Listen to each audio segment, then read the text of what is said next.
Hello, everybody. I'm Traven Rice. I am the arts and culture editor and co-founder of The Lowdown, and this is the Lowdown Culture Cast. And we're at P&T Knitwear here on Orchard Street, and I've been talking with a bunch of neighborhood culture changers, all different creative people, all different aspects, and I'm really excited about my guest today. A dear friend and a photographer, Alain Levitt, and co-owner of a restaurant that's very dear to us as well in the neighborhood.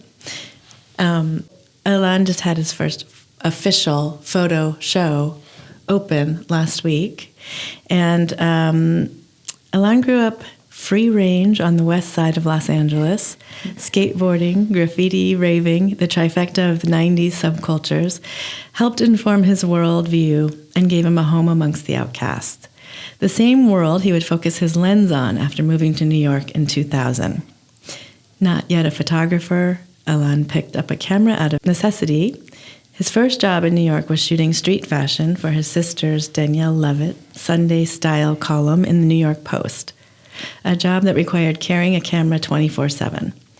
Alain recalls showing up to Max Fish and gently being made fun of for his oversized paparazzi rig. His second job at the infamous gay bar The Cock gave him a front row seat to a wild New York that was quickly being choked out by Mayor Giuliani and provided enough income for this budding photographer to only work 2 evenings a week. More time to run the streets, Alain quickly found his community on the Lower East Side. A Life by day, Max Fish at night, and after starting a bi-weekly party with Spencer Sweeney at The Hole, Alain planted his seed in the downtown scene. Yeah, that's about it. Then I'm done. And you've been taking photos on the street ever since. And we first became friends through The Lowdown and through coming in to Bacaro. Yes. And also have been lucky enough to have featured quite a few of your snapshots on the street for our morning photos, which are always wonderful. I remember that you were one of the early people because I took a break from shooting for a while once we had our first daughter, and you were one of the first people who started to tell me that my iPhone photos were good, which helped put kind of the bug back in me to get back into photography. They are really nice. Good. But at that time, I kind of felt like I had already stopped. So it kind of just, a little pat on the back sometimes helps a lot. And it did, so thank you. Of course. I've really been a big fan ever since I saw your photos. Maybe you could describe them for us, but they're definitely street photos, and they're almost always people. Pretty much. Only people for some reason. The only thing I can describe is that I just have a camera and I wait for things to happen. And when they happen, I try and pay enough attention and be ready to take a picture. Mm-hmm. I'm not much on making something happen, but I love it when it kind of just presents itself. Mm-hmm. So it could be my kids playing. It could be someone, doing something in the street that's wild, or a friend doing something. It doesn't matter. Mm-hmm. But very much, I've noticed over time, it's really a lot about the relationship with the person. Mm-hmm. Maybe even me being seen in a way. Because when I look back, it's always, not always, but so much people just looking right at me. And somehow, I need that. Because it's like, why do I keep, it's like everyone has to be looking right at me all the time. You don't want to take it unless they're looking at you? I don't know. I've thought about it. I think it goes back to my dad. You know what I mean? I remember walking in my dad. This is sad, but walking in my dad's room and wanting his attention, and he pretended like I wasn't there, and then walking out, and that's like a very vivid memory for me. To tease you or to? No, it's just just leave me alone. So I feel like over the years, I got a feeling that I was trying to get his attention or anyone's attention. So it's like, you have to be looking right at me for me to feel normalized in some weird way, which is insane, but also I like it. I like those photos.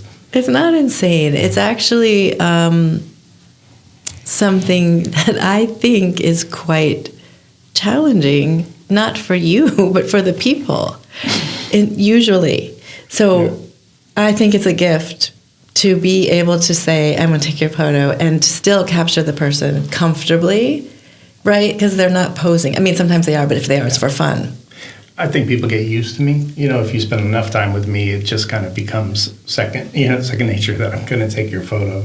And everyone kind of just, I think people realize I mean it in a very loving way. So they kind of just give into it. It's just surrender. A constant, yeah. But there are some people who never get past that. And it's really hard because I still do it. But that's the whole trick. Is like, are they feeling like they're supposed to be performative or something? Yeah, who knows? Right. But when you started out doing this on the streets in the early 2000s, and I had a native New Yorker. She's an illustrator on a couple of weeks ago, and she grew up here, and she's like, yeah, everybody says back in the day, and also it doesn't matter when you were here or what time of what era it was, you missed it. You missed out. You had just missed the 90s, but you still were here for quite an interesting time. Okay. Obviously, every time in New York is interesting, but tell us about that time. First, I think you have to have 20 years to get to see, you need 20 years from your time for someone else to say they miss it, to think they missed it. So we missed everything, but then now 20 years later, I realize how much we have, and now people seem to think that they missed the good time, which was our time, and they'll have the same fun. When I first moved here, it was, I moved here in September 2000. Mm-hmm. So, I came from Los Angeles. I was feeling a little bit old there. I was 26. Wasn't the ripe old age. Yeah, so old.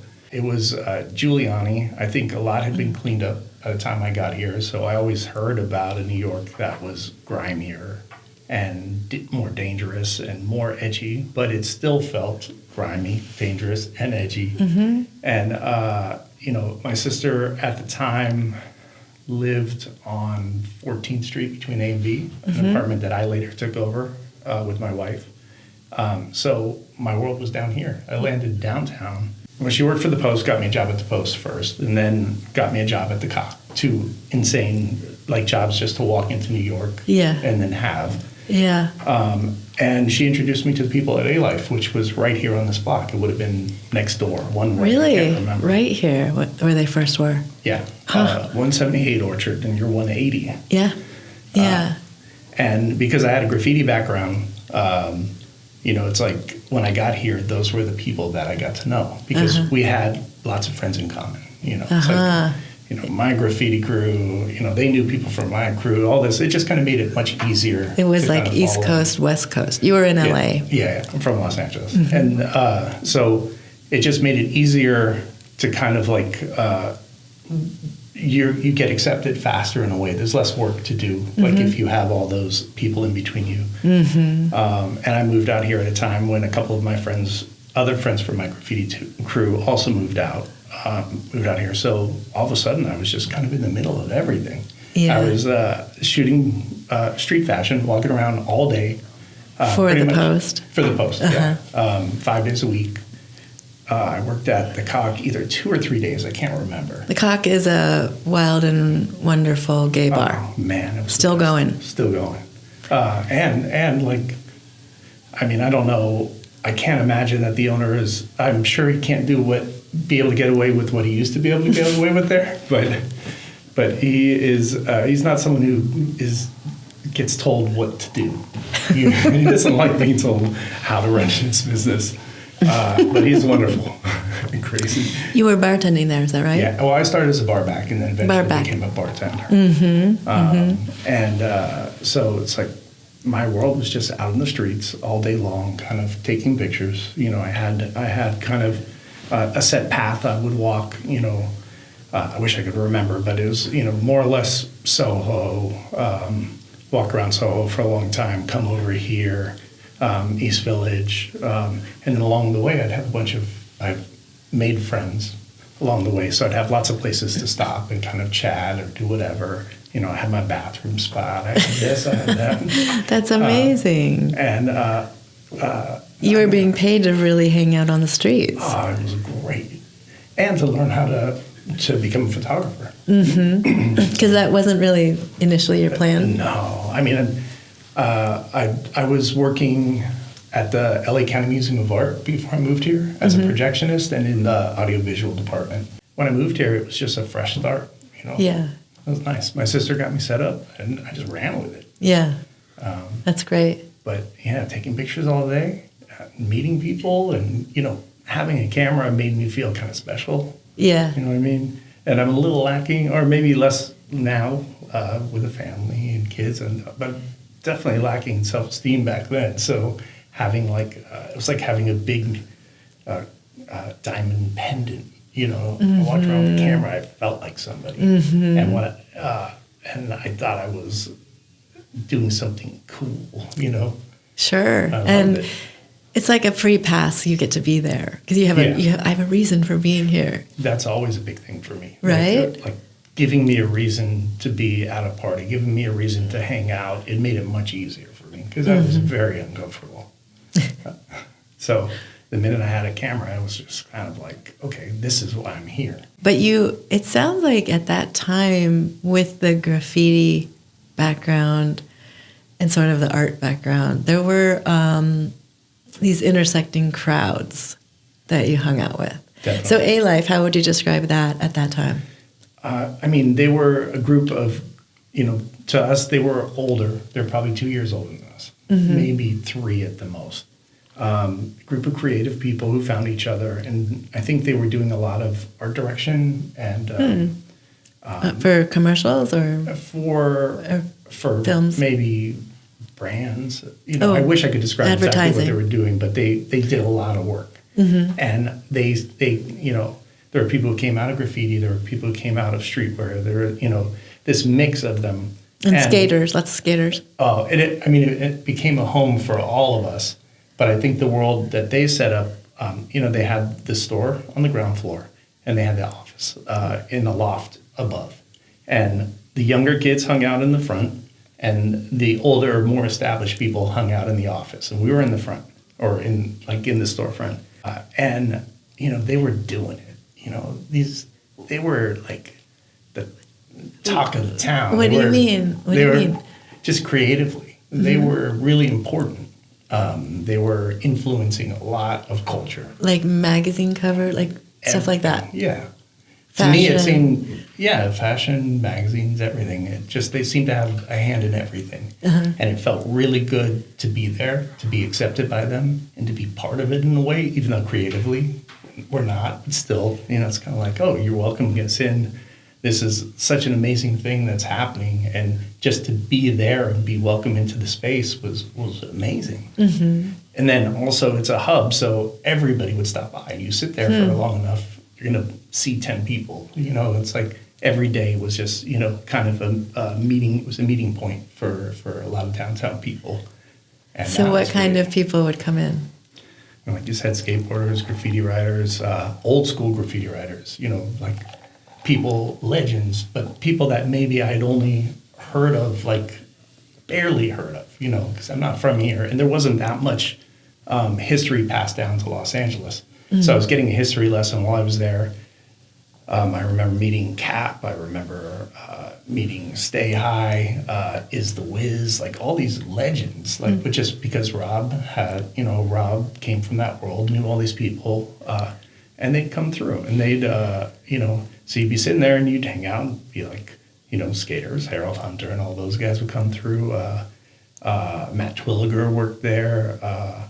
Then like the Iraq kids would come through. I mean, it was such a mix, and then just artists and fashion people, everything. And at night, besides the cock or after the cock, did you go out and do a little graffiti? No, I basically, and I should be clear that I was terrible at graffiti. But you had a tag. Yeah, I had a tag. There's a hierarchy in crews, and sometimes you're just there because people like you. It's not because you're good. It's not because you're really doing all that much. Sometimes it's just because you're friends. You know, I was never any good. And then by the time I moved here, I got arrested pretty much right when I first got here for graffiti, and I spent 24 hours in the tombs, and I decided, it wasn't worth my horrible tag. And I wasn't contributing really. It was kind of like I just, fell back into it, and I had photography. Yeah. So I was like, okay, I love it. It's still, even to this day, I feel like a real kinship to it, even though I'm not involved, and no one would even think of me in those terms. But I've never stopped looking at tags. I've never not been friends with the writers. It's just kind of something that's been a constant in my life since I was. And I'm sure a lot of them show up in your photos. Less, yeah. Or did. They sure did. Yeah. But less so now. But yeah. And then the photography kind of took over as the passion. And then, so through the Cock, you started a party at the Hole? Yeah. The Cock was getting in trouble. They shut down the original space. And Alan had the second bar, which at the time was called the Fat Cock. It's the Cock and the Fat Cock. And the Fat Cock was the nicer of the two bars. It was a cocktail bar with class. I had to wash dishes or wash cups. And it was upscale and clean. And the Cock was plastic cups, and, dirty and great. And they were both great. But when the original Cock got shut down, he moved it to the Fat Cock on 2nd Avenue between 1st and 2nd. So there was a time where it was just in transition, and he just was like asked us if we wanted to do something. There were a couple of different people who were bartenders or bar backs, and he just kind of gave us the chance to have parties there. And one day Spencer Sweeney walked in, and I knew Spencer Sweeney just as someone who went to Max Fish. I knew he was cool. And he walked in, and quietly in my mind, I was just like, oh shit, all right. And then he just looked around, and he's just like, this is a great space. He goes, you ever throw a party in here? Or I think he said that he had never been to a party in there and that he was interested in it. And then that just started. It was the right time at the right place. And was he a DJ before? Was he, what was his thing at Max Fish? What was he doing? Oh, he was just hanging out. But timing was right, and we started a party, and then our friend Anouk came on, and as soon as she came on, the party just exploded. And then our friend Jason Dill, the skateboarder, came on and wanted to work there for free. And we had a 3-year party that was amazing and completely crazy, and it was like no parents. It's like none of us were kids, but we felt like kids, and there was no supervision. And I remember the space had like kind of carnival theme walls, like maybe purple or 2 shades of purple. And I remember one day Earsnot catching a tag, and on the inside being like, oh shit. I took a picture, but then the next morning when I woke up, my boss didn't say anything. So it was kind of like, okay. And then from that moment on, just people destroyed the place, and it just was crazy. Like, they kept decorating. Yeah, but it also was like the people were there, it wasn't just graffiti writers, it was everybody. Mm-hmm. And all of a sudden I was in the middle, and I was like, oh my God, this is amazing. And then from that point on, I remember people being like, oh, hey, Alain, hey. It changed my status. Really? In a nice way that I Because you were one of the hosts. Yeah, I mean, I was the default manager, so anything that happened fell on me. But it was our party. Mm-hmm. That was a long time ago. And then you decided you were not going to take photos for a while? Or just you were too busy? It was a little bit of both. I think that it had run its course. I wasn't, things started to change and go digital. Mm-hmm. And when everything went digital, I couldn't adapt. And I wasn't successful. I was taking pictures. I had a monthly column in Lucky magazine. Mm-hmm. It's like, but that was good money. Every month. Mm-hmm. I had a steady gig for Lucky magazine. I had fashion parties to shoot and nighttime stuff. But when everything went digital, that pretty much dried up for me. I just couldn't adapt, and I didn't want to adapt. And I think I had already kind of, given up on the idea of being a photographer. I didn't quite understand, that I could be the same photographer that I am now, just doing it. So you had to we were all trying to be something, And then I realized that the restaurant was a much, better bet. And then once that started, it just was, all consuming. There was no time for anything else. Sure. And for years. Yeah. So I pretty much just put my cameras away, got into music, started a band with my friend Jason called Bubbles. And then what happened? You couldn't help yourself. You took some photos with your iPhone, but you didn't consider that the same thing. No, not at all. There was a period where I think Bubbles didn't run its course because we're still making music and still having fun. But there was a moment where that kind of was like my thing. Mm-hmm. And then there was, with all the delusions of grandeur, I tended back then to have a lot of delusions of grandeur. What I was, That's why we come to New York. I agree. 100%. That's why we come. And then when kind of things slowed down with the band, because there was a moment where we were getting a lot of attention, probably more attention than I ever got in my life. And I'm like, all right, all these eyes looking at me. And then, after a while, it just kind of fizzled out in a way. Mm-hmm. And we took a break. But that was really a moment that I had to kind of reassess. And then through the family, I started to take more and more pictures again, all on my phone, because I wasn't carrying a camera. And then, it's like, it just took a couple people kind of saying like, oh, wow, you're good. And that's all I need. So they're like, oh, man, I like that. Oh, really? Oh, okay. Because, in our world, the restaurant world is grueling. Yeah. And, people come to see you, but it's not the same thing. You're working and for years, working so hard. And if they don't know you, then there's this it can be a gross dynamic. I remember, right? It can be terrible. I don't miss being a server. It was brutal, and I wasn't meant to be a server. Mm-hmm. I'm not a social person, and I'm sensitive and get my feelings hurt. And I remember my sister's friend coming in and being like, I was serving her, and she's like, "You're the owner, right?" And I was like, "Yeah." She's like, "But you're working." I was like, yeah.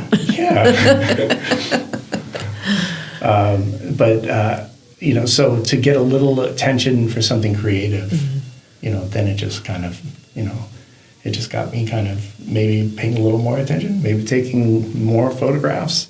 And then, I think I was giving you guys stuff. And then I remember Ricky Chapman was like, he's like, "Hey, I really like your photographs. We should do something." And that I was like, oh man, all right. Yeah, I kind of get myself gassed up a little bit. It's like I go from having no self-esteem to too much, and I'm like all pumped up. And when I started to think about what I wanted to do, I went back and kind of finally felt ready to face kind of my archive of work. And for a long time, I didn't look at those images because I was really embarrassed. I was like, man, all I have, because all I had to show for my photography career was my pictures of my friends, which at the time I didn't know there would be something valuable in there. Mm-hmm. And then, so once, I looked through them after about 20 years, in between taking most of those photos, I could kind of really see something that was great there.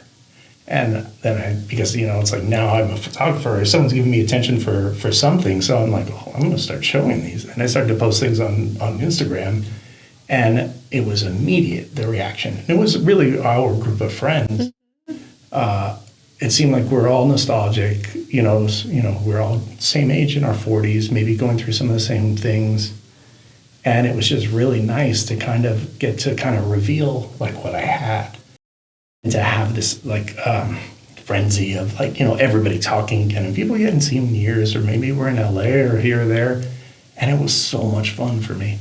And then pretty quickly from that, it just kind of all of a sudden, then I started to get requests for press and this and that, and I was just like, oh shit, all right. And so did that for a minute, and then kind of it really made me kind of And it just made me feel like a photographer again. I was just like, okay, I'm a photographer. All right, I'm a photographer again. I'll be a graffiti artist one day. I'll be I just decided I'm that again. But at that moment, it felt good. And it just made me start wanting to take pictures again. And I ended up getting my friend Teddy reached out to me and was just like, hey, we have to do something. Let's put a book together. Mm-hmm. And he was very much someone who was there in the scene. And he's like, if we don't do it, someone else is going to do it. So this is, was our world. Let's take charge and kind of put out the thing before someone else does it wrong. And then right after that, Jesse Pearson and Tim Barber reached out, and I worked for them at Vice. And Tim was the photo editor, and Jesse was the editor. Mm-hmm. And they're like, hey, let's do something. And so I have Teddy, and I have Tim, and I have Jesse, and then Tim's sister Sue jumped on. And I was like, oh my God, this is like too good to be true. More than luck, I think that, we all were feeling whatever at the same time and connected in the same way. And then it just happened to be like the most perfect group of people to come together to kind of put out this book about our time. And to me, it's less about me because, it's like the photographs in the book, like they're there to tell the story of the time and the energy of the time and convey that more than it is to celebrate me as a photographer. I just happen to take a lot of photos. And, after those guys, my friend Mike Piccatelli, who's one of the owners of Fucking Awesome, the skateboard company, who his partner is Jason Dill, that worked with me at The Hole, they reached out. And we were looking for someone to publish it. We had kind of run the course and we're about to talking about self-publishing. And they reached out. They're like, hey, let's do something. And I was like, holy shit. That's so perfect. So it's a book completely from people who were in the scene, who were there with us. The scene's not important, but to me, what's important is that it came from a group of people who were there, and it's not, I think it's better because it's from us. Yeah, and it's from the inside looking out as opposed to the outside looking in, right? I'm very proud of it. Oh, I'm so glad. So the book comes out May 1st. Alain Levitt, New York City, 2000, 2005. But whatever's left, whatever's in the store is what's left. Oh, also the Fucking Awesome store, of course, on 9th Street. Where is it? It's 9th and where? Between 1st and A. Which that block is special because we had Autumn Skate Shop right there. In the days that we hung out at Tompkins, every day it was like, that was something I forgot to mention. It was A-Life, Max Fish, and Autumn in Tompkins Square. Awesome. So that's great. Sorry. I have 2 shows. Yeah, I have 2. a show. I have one right now at Whaam Gallery. And that's from the book. There's photos from the book, or no? Photos from the era. Okay. Both shows are early 2000. Uh-huh. And that's running until May 24th. And that's 15 Elizabeth Street in Chinatown. And then next month in LA, I'm having a show at Heavyweight Gallery on the 30th, starting on the 30th of May. And that runs for 4 weeks. So fantastic. Hey. That's so great. It feels good. I'm so happy. Thank you so much for coming on. My pleasure.